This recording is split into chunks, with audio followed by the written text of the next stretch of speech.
Isang magandang linggo sa inyong lahat, mga ka-Q. Ako po si LV Villarica.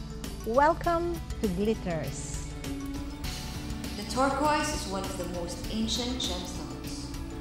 Its shining sky blue can certainly change color, making it one of the most popular trend colors in the world of jewelry and fashion.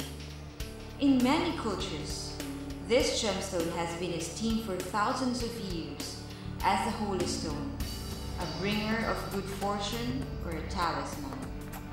The turquoise is a protection against unnatural death. Our guest like a turquoise is a gift, a stone of friendship. Ang pagsasaluhan natin ngayon ay kwento ng isang sikat na Bulakenyo na galing sa Marilao. Mga kaibigan, ang kinikilalang Arnel Papa. Hi, Arnel! Gusto ko kasing maikwento mo at i-share sa ating mga viewers kung paano ka ba nagsimula? Nag-start po nito yung father ko.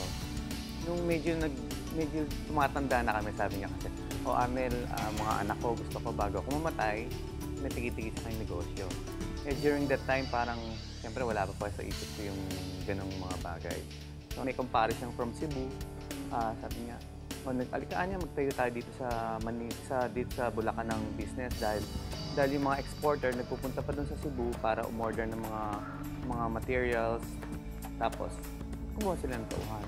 Yan, doon nag-start yung plan. So, wala kang formal training? Wala. Kung tutuusin? Wala ka akong alam sa pagde-design. Wala ka akong alam tungkol sa negosyo niya. Yung pag-aralan mo, matutunan mo yun. During that time, nasida po yun eh. Parang doon sa Bulacan, parang nagkaroon sila ng market encounter goes to Manila. Doon may namit akong buyer from Europe. Sabi niya gano'n. Bumili lang siya ng mga beads na made from buffalo horn, gano'n, mga carabao horn. Tapos, after 2 months, bumalik siya sa akin. Sabi niya, Arnel, darating dito talaga yung buyer from Europe. Mag-usap kayo tungkol sa beads. So, doon na po nag-umpisa lahat yun dahil designer din yun. Doon ako nag-umpisang gumawa ng mga jewelry. Umpisang, ang present niya sa akin, made from yung amber. Arnel, gusto gayahin mo to sa horn, sa bone.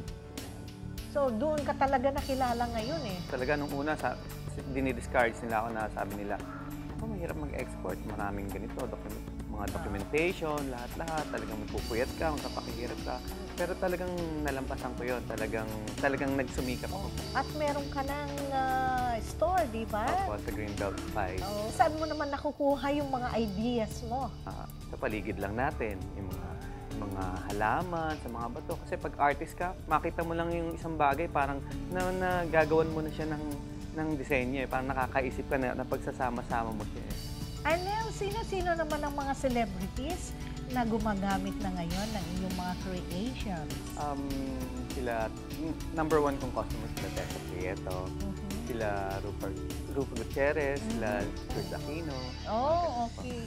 Si Don Sueta po, nung bumili po siya sa akin, sabi niya, Arnel, alam mo, hindi ko bibili niyan hanggat hindi mo nilalagyan ng pangalan mo doon sa Kundi, huwag mo na akong bentahan, sabi niya. Kaya natuwa po ako. So ngayon, lahat na ng pieces mo, meron ka na Opo, nilalagyan ko na po ng pangalan. Wow, may markang Arnel. Recently po, si Tingting po ako, yun, binili ko sa akin. Kaya natutuwa po ako, si Don Jaime Jobel, nagpupunta mismo po doon sa store ko.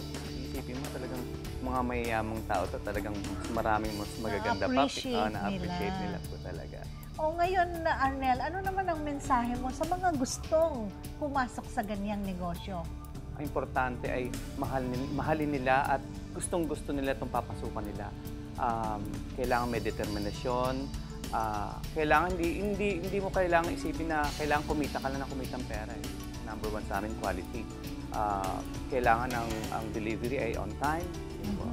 Thank you very much, Arnel, sa ibinahagi mo sa ating viewers ngayong umaga. A truly inspiring story.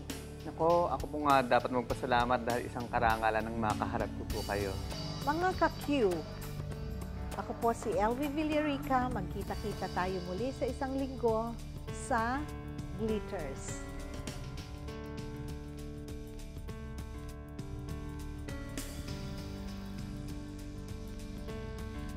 Mga kapwa ko Bulakenyo, Inaanyayahan ko po kayo sa Pacquiao Cotto Fight sa November 15, linggo po yon, sa 3 lugar.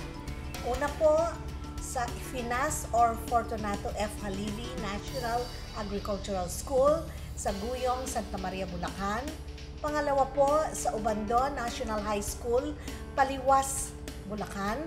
At ang pangatlo po ay sa Saloysoy Central School, Covered Court, May Kawayan City. Live at saka libre po ito. Magkita-kita po tayo doon.